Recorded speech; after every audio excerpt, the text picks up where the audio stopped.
Sales are easy. It's making the call that's hard.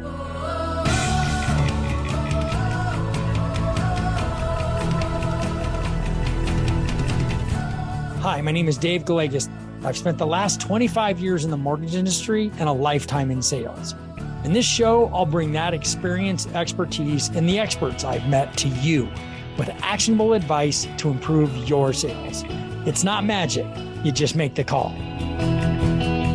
Hi, everyone. I'm Dave Gallegos. I am the president of Zenith Home Loans. This is Make the Call. This is a podcast that is dedicated to really something that I'm passionate about, which is helping everyone achieve the highest levels of success that they can in all areas of their life, not just in business, but also in their personal lives. I've always said that it doesn't do you any good to become a millionaire and drop dead from a heart attack or get a divorce or have your finances all screwed up, right? So what's the point of that? So it's whole life success is what's really important. Health is so important, all those areas. But what we focus on this podcast primarily is helping loan officers and real estate agents, but primarily the loan officer, figure out what it is they have to do to become the best versions of themselves. It's called Make the Call. The reason I call it that is because we're in the business of talking to people. And if we don't make the call, if we don't pick up the phone and ask for the business and ask for the appointment and ask for, you don't always have to be asking to get, you can be calling to give, but making the call is the key. And so that's why I named it that. This is episode number 23, pretty exciting. We're almost to the 25 level. We started this at the beginning of 2024, at the very end of 2023, and it's pretty exciting to see it keep going. So we've spent the last couple of episodes talking about how a master baker and a loan officer that is achieving at the highest level both do the same thing. They follow a specific set of tasks using a specific measurement of specific ingredients, and they practice their craft. That's what craft masters do. They become really good at mastering their craft, and that's how they become so successful, is because they've mastered the process. They use the right ingredients. They use it in the right measurements. And for a baker, it's 3 cups of flour instead of a half a cup of flour to make the cake. For a loan officer, it's 10 conversations a day, not 2. And 10 conversations a day times 5 days is 50. 2 conversations a day times 5 days is 10. How do you think your month's going to turn out if you're having 10 conversations a week versus 50? You know the answer, right? So that's what craft masters do. And the ingredients and the measurements and the skills necessary are not a secret.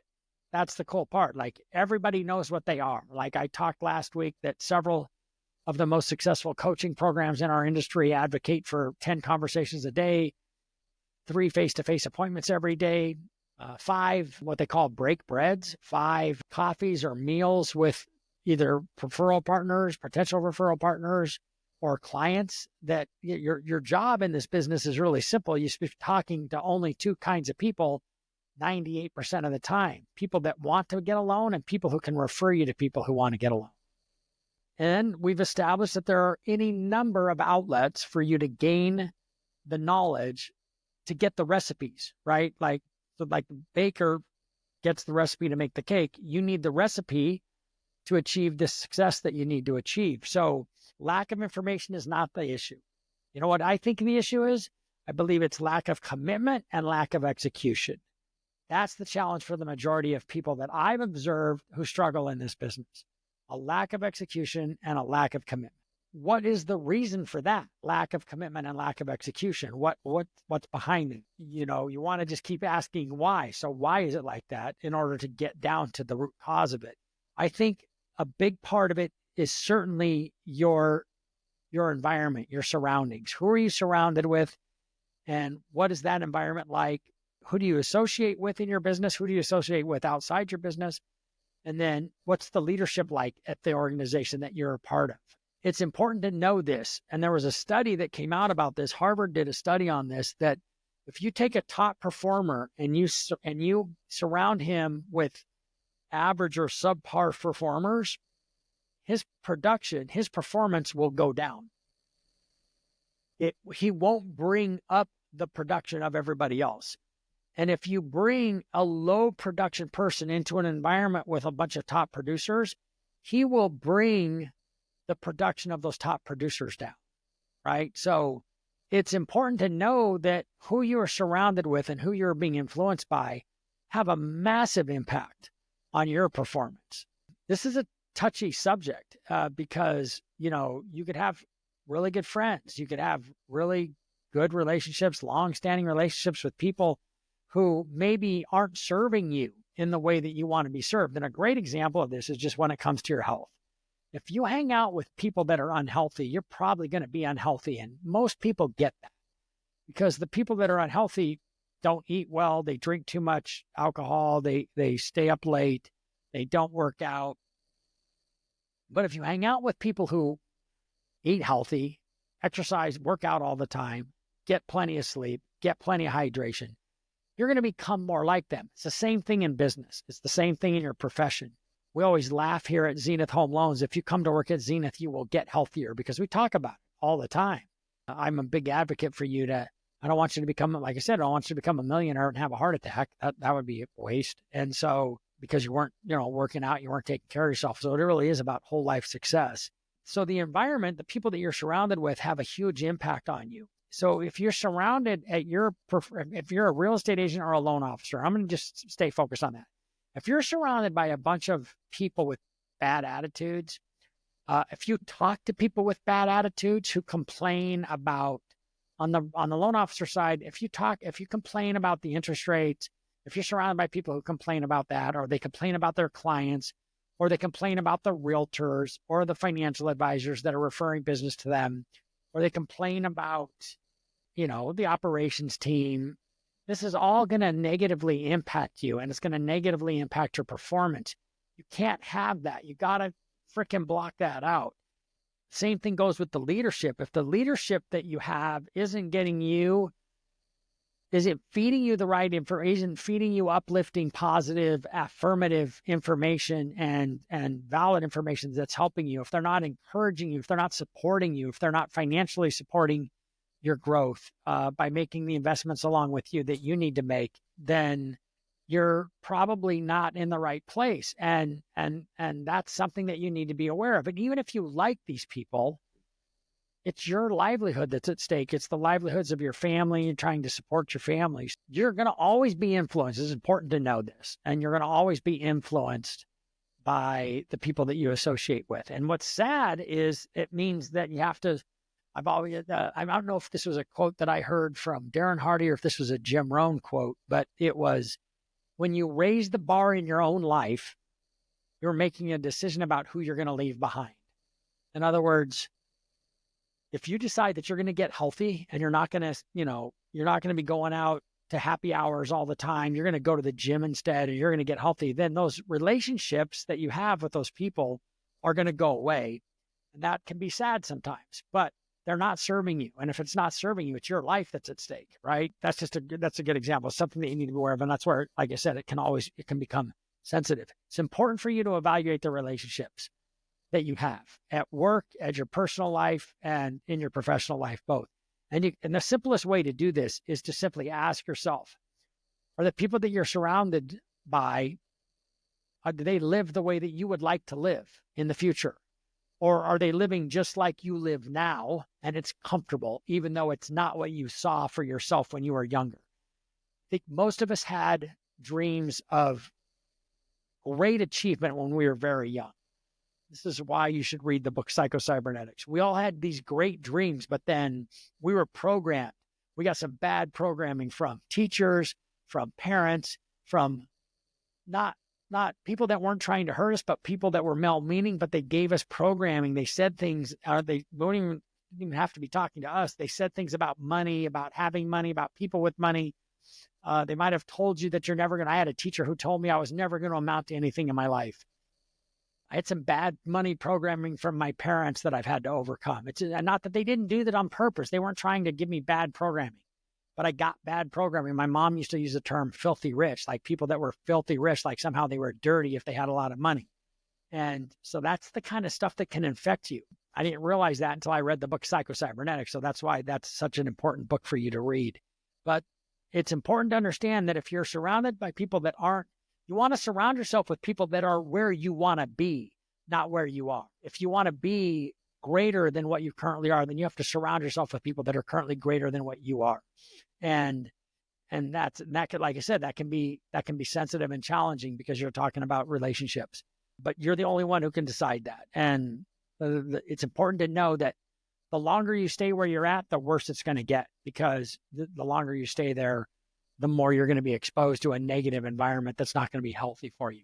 So that's the first issue that I have, is that's where the lack of execution can come from, and partly the lack of commitment. You might want to become more successful. You might want to try new things, but if you're surrounded by somebody who says like, oh, coaching is stupid, you don't want to be in coaching. Coaching's a waste of time. People who can do, people who don't teach. Well, I don't produce anymore. I was always the top producer until Giuseppe started to pass me when I was running the company. And it was like I was the top producer everywhere I was. So I would love to go back to producing, but I chose this instead because I love helping people achieve their dreams. So that's completely wrong. People who say that people who can do and people who can't teach, I think that's 100% wrong. The fact is that you need guidance. You need Michael Jordan had a coach, right? Wayne Gretzky had a coach. John Elway had a coach. Like Tom Brady had a coach. The best athletes on the planet have coaches, and they have coachings in many of their life. Many of the most successful CEOs and executives have coaching in their lives. So that's not it. There's plenty of information available, but here's the challenge on the execution side and the commitment too, is that there's so many opportunities. There's so much information out there. It's too much. And that's a challenge. When I say that it's too much, there's, in our industry, in the mortgage lending industry, man, there are some amazing marketing and sales professionals in this business. And they excel at developing products and programs that they can get you to buy, tools that you just can't live without. In fact, these professionals are so good at what they do that you're being marketed to hundreds of times a day. If you don't think that's right, just go into your LinkedIn feed or your Instagram feed or your Facebook feed, or go into your deleted folder and see how many emails you're getting from people that are trying to get you to buy something from them that will just absolutely change everything about your career. The truth is that there are hundreds of things, and everything is, once your name's in the MLS, you're a target for people that are marketing to you. Now, I've admitted many, many times that I have signed up for a lot of professional development programs. Almost all of them are great. Not all of them were. I've made some investments that, looking back, I wished I hadn't made. I think that the people that are marketing to you are very good at convincing you, however, that if you don't sign up for their program, then you're just going to fail. I've always heard this line. It really annoys me when they say, well, if you could do this without me, you would already be doing the amount of business that you wanted to do. I'm like, you know what? It's a great line, but it's complete bullshit, right? So just keep that in mind. That's not true. Like I said, I've admitted many times how many coaching programs that I've been involved in the years, and I want you to be willing to make that investment in yourself. If you want to achieve at the highest levels, then you're going to have to make an investment in yourself. There's no two ways about it. You're not going to get there on your own. And in fact, trying to do it without some of that professional guidance, I think, is also a big mistake. I think there's a lot of folks who think, I don't need coaching because I can figure this out for myself. It's like, well, why would you do that? Success leaves clues, and there's already people that are already.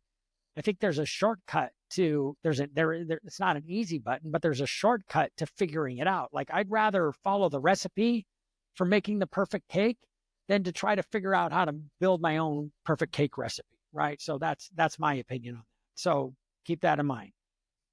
I always wanted to make that investment in yourself. I would highly encourage you to do the same thing. So don't be afraid of it. But I have one important caveat and here it is. And it speaks to this issue that I bring up, because I think the issue that I bring up, that you're being marketed to consistently, leads to a lack of commitment and a lack of execution, because there's so many things that you could be doing. If you're going to pick one, if you have found a program that you want to sign up for, and you've seen the evidence, you've got specific evidence that You've seen proof that what they teach and what they coach and what they are selling actually produces the result that you're looking for. Then sign up, make the commitment. Like I said, if you're curious about different programs that are out there, I'm happy to give you my opinion about them because I've been exposed to many of them. Here's the caveat that's so important. Pick one and block the rest of them out, right? Be like the horse race, the horse during, horse race, they put those blinders on them so they can't look to the left or look to the right. They're just looking straight ahead, right? They don't want them distracted, right? It's so easy in this business to get distracted by everything else that comes your way. And the fact that you're being marketed to consistently, like if you could turn off all the other marketing once you signed up for a coaching program, that would be ideal, but you can't. And so I would tell you that if there's evidence that it works, then just you have to go all in and you have to stay focused on it. And I think it's one of the biggest things that holds people up, and it's because they try something for a little bit of time and they go on to something else. And I'm going to talk more about this on the next episode. I have a great analogy for you that you're going to really like. But here's the quote that I want you to take away from this. And this is from the great Jim Rohn. Don't join an easy crowd because you will not grow. Go where the expectations and the demands to perform are high. So if you're at a place where no big deal, and I think many mortgage companies are like that. 1 or 2 loans is okay. Nobody's talking about anything, and 0, 1 or 2 loans is fine as long as they get a little more production out of you. And there can be loan officers that are newer, that are just learning this business, and they're like, that's okay. That's one thing. If you're not working really hard every day, if they're not following a plan, if they're not executing, and nobody's doing that, then you're in a place where, mediocre performance is tolerated. And that you don't ever have to get really good at this, but you should be wanting to get really good. You should want to be surrounded by people who are just like that. That's the kind of culture that we have here at Zenith. And that's the kind of culture you can find. You got to look for it. And you're not going to outperform your self-image. And if your self-image is, I belong with these people, and these people are all living a life that isn't the kind of life that you have aspired to, especially when you were young, then you're going to get more of the same. And I don't want that for you. And you shouldn't want that for yourself, nor should you accept it for yourself. So that's it today. I appreciate your time, and I really appreciate that you listen. And if you do like the podcast, please give me a rating and share it with your friends. The more people that are listening, the better. This has been episode number 24. I'm Dave Gallegos. This is Make the Call. I'm the president of Zenith Home Loans. Thanks for listening. Have an awesome rest of your day. Thank you for listening to Make the Call with Dave Gallegos, brought to you by Zenith Home Loans. If you enjoyed this episode, make sure to subscribe to the show anywhere you listen to podcasts, and share the show with a friend or colleague who would also find value.